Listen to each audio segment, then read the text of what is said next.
Halo semua, saya Eklen Rai, mahasiswa STT GKST Tentena, program studi S1 Teologi. Di video saat ini saya akan membahas mengenai kearifan lokal Tauta dalam perspektif filsafat eksistensialisme dan ekofenomenologi. Video ini dibuat untuk memenuhi tugas akhir semester mata kuliah filsafat dan teologi antropologi yang diampu oleh Bapak Pendeta Dr. Asyir Tandapai. Keberadaan suku-suku sangatlah beragam dan tersebar di berbagai belahan dunia. Demikian di Indonesia, keberadaannya tersebar di berbagai pulau, dari Papua hingga Sumatera, dari Pulau Miagas hingga Pulau Alor. Ekstensi suku-suku ini ditandai dengan ciri khas masing-masing, dan mungkin ada unsur-unsur yang sama. Ciri pembeda yang mengemuka adalah bahasa, praktik budaya, tata nilai, warisan peradaban, kebiasaan, dan lain-lain. Satu dari keunikan suku-suku tersebut melalui video ini yang mendeskripsikan bagaimana kehidupan sebagai etnista yang populer dengan identitas Tau-Tawana. Kami hidup di hutan rimba, karena itulah Wana ikut menjadi penanda identitas kami, yang membangun hidup memelihara relasi harmonis dengan sesama dan relasi harmonis dengan alam sekitar. Kehidupan Tau-Tawana dijalani secara bersama-sama dengan budaya musim tuhu. Ini menjadi inti yang mempersatukan hidup bersama dan berdampingan dengan alam. Karena itu, identitas sebagai Tau-Tawana menjadi kebanggaan atas nilai-nilai yang kami hidupi. Nilai budaya yang merupakan warisan dari leluhur yang terus terpelihara. Dalam video ini akan terus berlanjut. Semoga pembaca merasakan bagaimana kehidupan kami yang hidup berdampingan dengan alam sekitar.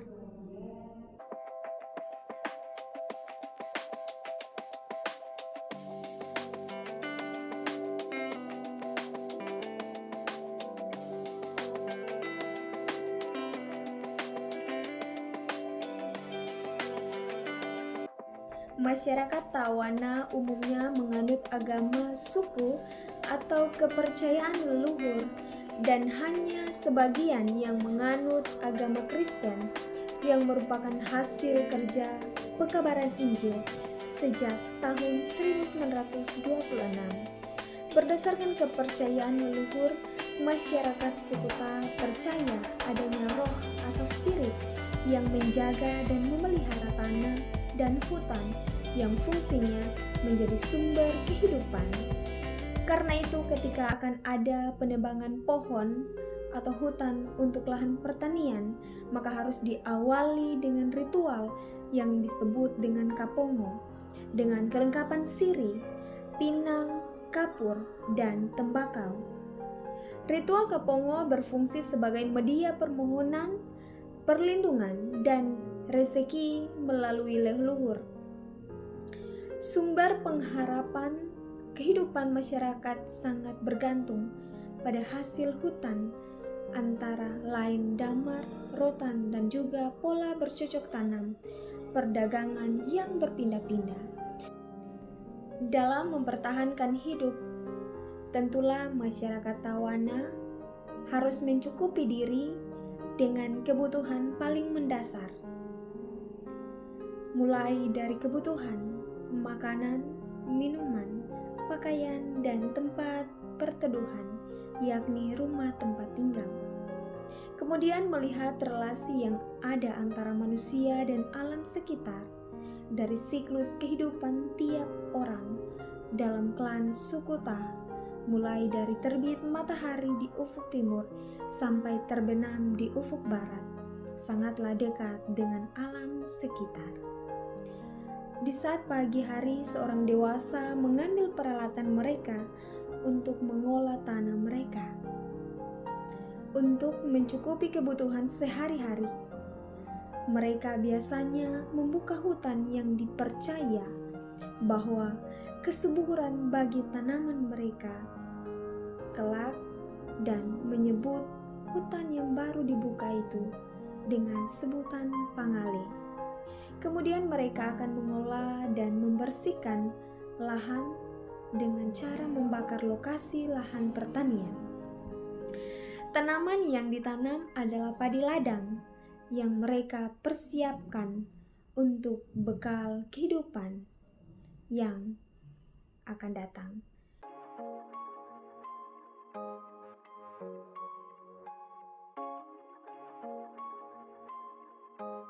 Mompaho merupakan aktivitas menanam padi di ladang atau nabu.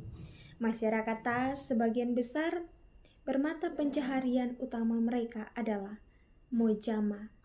Ketika masyarakat desa menanam padi di ladang secara bersama-sama atau dalam bahasa Ta, momparanjuyu atau misale, mereka membuat kelompok kerja untuk membuka hutan atau pangale. Alam sekitar menjadi amatlah penting bagi kehidupan kami suku Ta. Mulai dari hutan, lahan pertanian, dan sungai menjadi bagian dari kehidupan kami. Ini dikarenakan kehidupan kami sangatlah bergantung pada situasi kami dengan alam. Demikian untuk mencukupi dan mempertahankan ekstensi kehidupan kami di pedalaman. Lahan yang sudah beberapa kali diolah biasanya akan ditinggalkan yang disebut dengan yopo. Kemudian akan berpindah ke wilayah lain dan membuka pangale untuk diolah dan ditanamkan tanaman padi ladang. Setelah beberapa kali diolah dan bermukim, masyarakat Tawana akan berpindah ke lokasi hutan. Masyarakat akan kembali ke lahan terdahulu yang disebut dengan yopo dan memulai kembali proses penanaman tanaman padi dan membangun pemukiman. Ini ritme sistem pertanian yang membentuk pola kehidupan masyarakat untuk berpindah-pindah. Ini menjadi salah satu hal yang menyebabkan banyak lokasi pegunungan suku Ta yang berubah menjadi padang ilalang dan savana yang begitu luas. Suku Ta sendiri mempercayai jika ada kematian di suatu lahan yang sedang diolah, maka akan mengambil keputusan untuk bermigrasi dengan asumsi bahwa lahan tersebut tidak membawa keberuntungan bagi klan, dengan beranggapan bahwa ada malapetaka dan kesialan di lokasi tersebut, sehingga akan berpindah ke lokasi yang lain untuk mencari lahan baru. Kepercayaan ini mulai bergeser di beberapa tempat, terutama masuknya pengaruh pendidikan dan pengajaran agama Samawi. Infrastruktur pendidikan, layanan kesehatan, fasilitas rumah ibadah yang dibangun di suatu tempat menjadi awal masyarakat Ta mulai hidup menetap. Bagi Tautawana, pedalaman bukanlah tempat terkecil yang terlepas dari kerentanan lingkungan.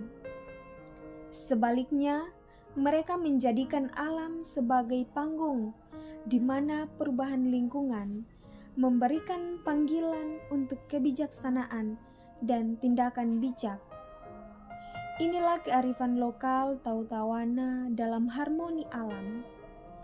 Tautawana memahami bahwa keseimbangan atau harmoni alam adalah hakikat kehidupan mereka.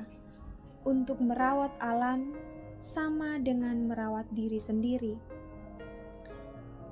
Mereka bukan hanya membangun keharmonisan dengan alam, tetapi juga membangun relasi dengan masyarakat lain yang sedang merembah ke wilayah Wana.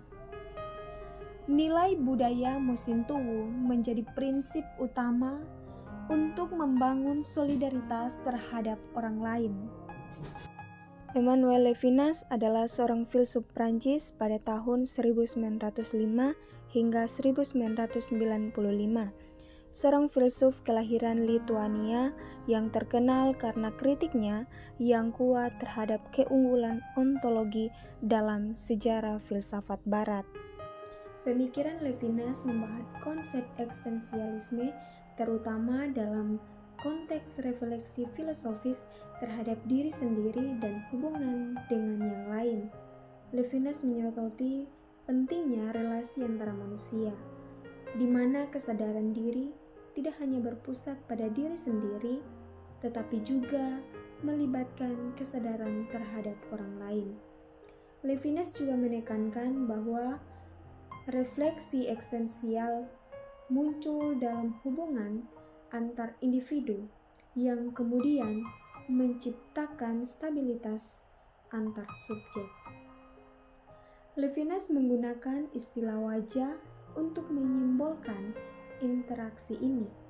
Wajah dianggap sebagai eksterioritas real yang dimiliki oleh manusia, bukan hanya sebagai bagian fisik, tetapi juga sebagai ekspresi dari keberadaan dan kemanusiaan seseorang. Dalam konteks Tauta, penulis melihat secara signifikan pemikiran Levinas terhubung keberadaan Tautawana yang menghidupi nilai budaya Sintuwu. Sintuwu dengan nilai dasar tuwu atau hidup menjadi basis nilai utama kehidupan manusia. Ekstensi Sintuwu menjelaskan bahwa kehadiran orang lain adalah bagian dari kesatuan hidup. Dalam ruang perjumpaan antar wajah, Levinas menyatakan bahwa ada kekuatan yang kuat dan unik. Pertemuan ini tidak hanya dapat sepenuhnya dijelaskan dengan kata-kata, karena melibatkan dimensi eksistensial yang mendalam dan sulit dipahami secara rasional. Wajah dalam konteks ini menjadi suatu yang powerful dan menciptakan relasi eksistensial yang kaya makna antara individu. Levinas juga menyoroti bahwa kehadiran yang lain atau orang lain bukan hanya sebagai objek bagi kesadaran diri, tetapi lebih sebagai subjek yang memiliki nilai dan martabat sendiri. Dengan demikian, refleksi eksistensialisme ini menekankan pentingnya mengakui dan menghargai keberadaan orang lain dalam memahami diri dan makna kehidupan. Dari teori ini kita dapat belajar bagaimana kita harus memperlakukan orang lain. Sebagai makhluk sosial, kita harus saling membutuhkan. Saras Dewi adalah dosen filsafat pada Fakultas Ilmu Pengetahuan Budaya Universitas Indonesia. Saras Dewi menekankan urgensi rekonstruksi pandangan rasional antara manusia dan alam. Saras Dewi menekankan perlunya mengubah pandangan manusia terhadap alam dari hubungan yang bersifat eksploitatif menjadi hubungan yang lebih mendalam dan berkelanjutan. Ini mencerminkan kesadaran akan krisis lingkungan yang semakin memburuk dan kebutuhan untuk bertindak secara konstruktif. Pemikiran etis praktis menurut Saras Dewi dianggap tidak cukup untuk mengungkap dan memahami akar permasalahan kerusakan alam. Pandangan ini mencerminkan kritiknya terhadap pendekatan yang hanya melihat masalah dari sudut pandang praktis atau etis tanpa merenungkan hakikat sebenarnya dari keterkaitan manusia dan alam. Saras Dewi menunjukkan bahwa pandangan umum terhadap alam seringkali mengabaikan nilai intrinsik alam. Kesadaran ekuilibrium manusia dan alam bukan. Kesadaran ekuilibrium manusia dan alam bagi masyarakat Tawana terungkap melalui alam yang menjadi ruang eksistensial. Diawali dari Lipu yang menjadi ruang bangunan komunitas Tawana yang hidup dalam kelompok-kelompok yang tersebar luas di kawasan pedalaman Kabupaten Tojo Una-Una, Kabupaten Bungku Utara, hingga Kabupaten Lubuk Banggai.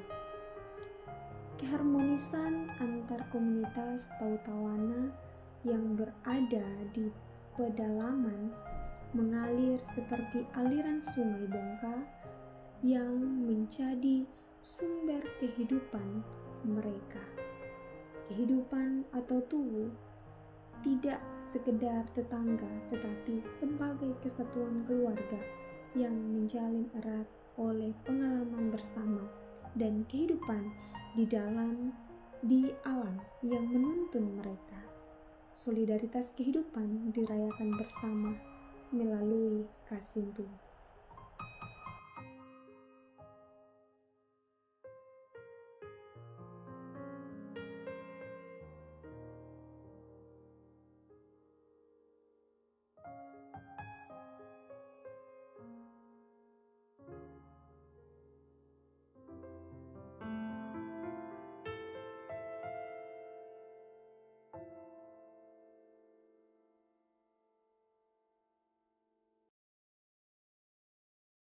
Dari filsafat ekofenomenologi menjelaskan bagaimana hubungan antara manusia dan alam sekitar.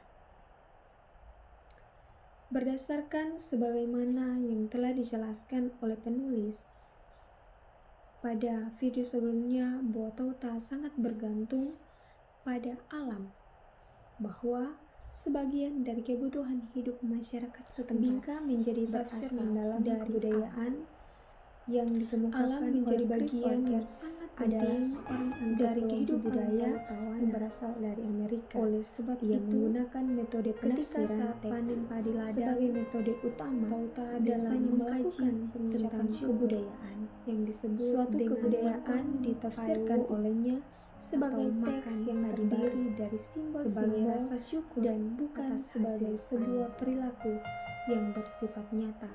Karena pandangan ini, penafsiran kebudayaan oleh Greenwalders dilakukan secara mendalam dengan menekankan pada pemberian deskripsi yang terperinci. Ia kemudian mendefinisikan kebudayaan sebagai susunan simbol-simbol. Simbol-simbol yang merupakan perwujudan dari perasaan dan penilaian seseorang dalam masyarakat terhadap dunianya. Pemikiran Clifford mengenai tafsiran kebudayaan sebagai sistem makna yang memandang kebudayaan sebagai suatu sistem makna yang kompleks. Clifford berfokus pada suatu cara di mana masyarakat memberikan makna terhadap simbol, ritual, dan tindakan sehari-hari. Baginya, makna kultural tidak dapat dipisahkan dari konteks sosial tempat makna tersebut muncul. Kemudian dia juga tertarik pada simbolisme dan ritual sebagai kunci untuk memahami kebudayaan. Ia berpendapat bahwa melalui pemahaman simbol dan ritual, kita dapat menggali makna yang mendalam dari suatu masyarakat. Dari tafsiran kebudayaan ini, simbol-simbol kebudayaan yang ada di suku Ta tentunya memiliki makna mendalam berdasarkan keyakinan Tauta. Seperti yang telah dijelaskan dalam deskripsi atau video yang telah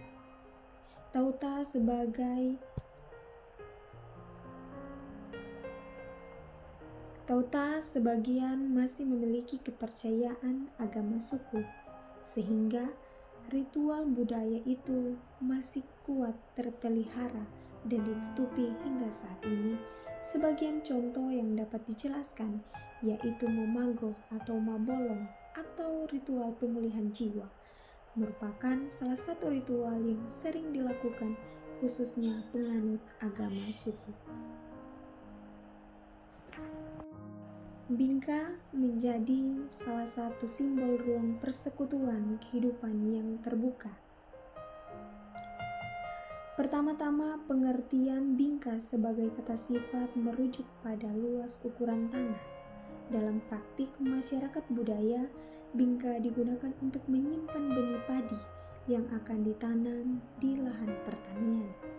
Praktik ini terkait dengan konsep tanuhana atau jiwa padi. Karenanya, tanuhana menjadi inti kehidupan semua makhluk hidup. Ada penelitian yang saling mempengaruhi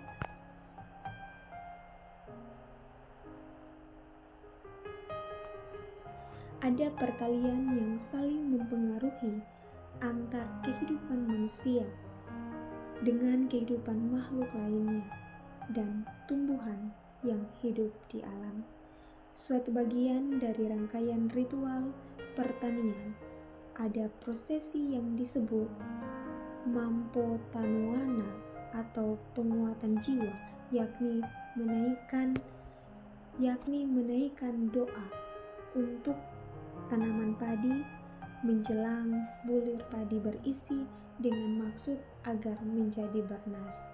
Demikian tanuhana atau jiwa menjadi etnis manusia, menjadi esensi manusia, dipahami sebagai toleransi dengan makhluk hidup yang lain dan alam. Yang kedua, bingka menjadi simbol persekutuan keberagaman kehidupan bagi pelayanan solidaritas. Dengan fungsi pelayanan ini terkait praktik budaya, di mana fungsi bingka sebagai ruang makna bersama atau molimbo dalam proses makan bersama. Biasanya sejumlah orang duduk melingkar dan makan dari satu bingka. Makan bersama atau molimbo ini menjadi ruang untuk memelihara nilai persaudaraan sebagai satu keluarga. Mereka duduk dalam satu lingkaran yang tidak terputus sebagai gambaran luas persaudaraan dan satu persatuan kehidupan umat Allah. Masintowo adalah salah satu budaya yang harus terus dilakukan, sebab dalam hidup ini manusia dituntut untuk saling menopang, saling menghidupi, bahkan terus menanamkan rasa solidaritas, sehingga nilai-nilai kebudayaan terus dihidupi dan kekuatan yang mempersatukan. Sintowo adalah nilai utama hidup, kekuatan mempersatukan untuk sebuah tujuan bersama. Sintowo sebagai dasar kebersamaan yang memberikan dasar yang kuat untuk kehidupan yang harmonis dan saling mendukung.